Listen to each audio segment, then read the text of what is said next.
Today, we have a gentleman. Well, I'm going to let him introduce himself and tell you what his affiliation is with gun violence. I am Keith Quick. I'm a retired homicide detective in Philadelphia. I'm also the co-founder of the Family of Unsolved Murder Project.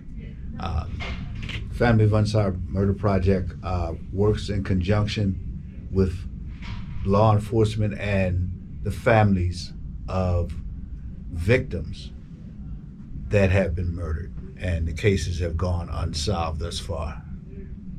One of the questions that I asked the detective was, what happens in a murder investigation? And this is his response. Normally, when a murder has occurred, it's a team of detectives. It's not just one detective. So normally, two detectives will go to the scene of the murder. Two detectives will go to the hospital if the victim has been taken to the hospital, and there will be a battery of detectives that will stay in the headquarters and do interviews of possible witnesses that will be coming into the police headquarters. I had the chance to ask the detective, was there a case that really stuck with him? And if he could tell me a little bit about it. And this is what he said. The case that I remember vividly is a case of a young 11-year-old that was murdered by the name of Tahira Maxwell. She had been murdered previously, but the body wasn't found until maybe about a month later. And it was in the heating ducts of the projects, in one of the projects, which I won't mention, in the city of Philadelphia. That murder remains unsolved, and it stays in my mind. I even have dreams about it on occasion. And that particular murder stuck in my craw because it was A, an 11-year-old black female, and B, it was such a gruesome crime. You know, he and I had a discussion about the origin of gun violence. So I asked him, where does he think this gun violence comes from? We come from a violent society. Our country was built on violence. So that violence has been emulated by our young people.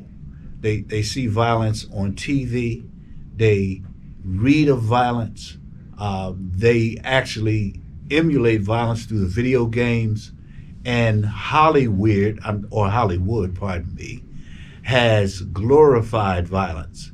So truthfully, I really don't know if there is ever going to be a solution to the violence in America, because violence is big business.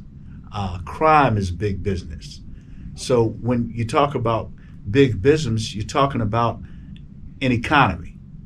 So does America really want to stifle an economy which pays so well? I don't know.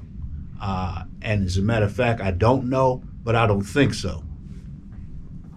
It was very interesting to have a conversation with the detective about gun violence. It was interesting because I wanted to know what he thought we can do to stop the violence. This is what he said. Well, violence is here to stay, as we all know. But what black and brown people can do to help alleviate some of the violence is start investing in their own selves. And black and brown fathers and mothers have to stay together.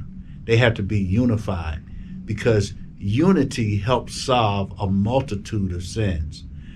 We can start developing economically and providing opportunity for our own.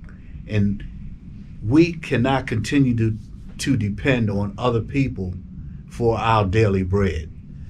If in fact we start providing opportunity for ourselves, then we can start employing our own.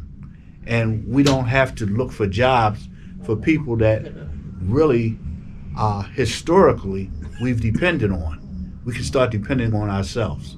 So self-independence provides self-preservation, and that's where we should start as black and brown people or melanated people.